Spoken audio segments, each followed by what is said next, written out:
From the Miami Beach Convention Center, this is Cruise News Today on location with Doug Parker. Here's your cruise news for Tuesday, September 28th, 2021. This week, Alaska Senator Lisa Murkowski has introduced a new bill called Cruising for Alaska's Workforce Act, which would allow cruise ships to visit Alaska without stopping in Canada. The senator says that the Passenger Vessel Services Act, which is responsible for the requirement that foreign flag ships call in a foreign port, has put, quote, Alaska businesses at the mercy of the Canadian government.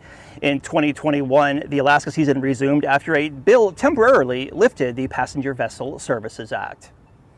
And in his regular video to address travel advisors last week, Royal Caribbean CEO Richard Fain said that his company is now looking to 2022 and beyond.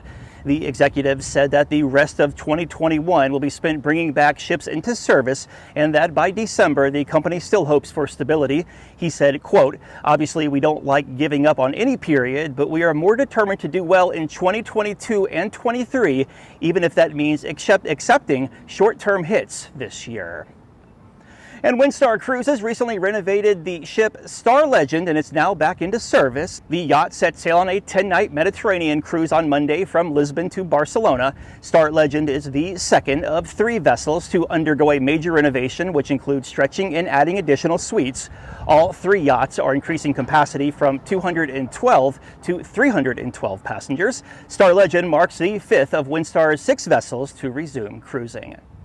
And cruise line stocks were up on Monday. Carnival Corporation up 4%, 26.43. Royal Caribbean up, 2%, 92.37. And Norwegian up 1%, 28.33. This scroll is moving a little too fast for me here. Breaking news and up-to-the-minute industry coverage at cruiseradio.net. Here at Seatrade Cruise Global in Miami Beach, I'm Doug Parker with Cruise News Today. Cruise News Today is a production of Cruise Radio. For daily updates, subscribe to the Cruise Radio YouTube channel or visit cruiseradio.net.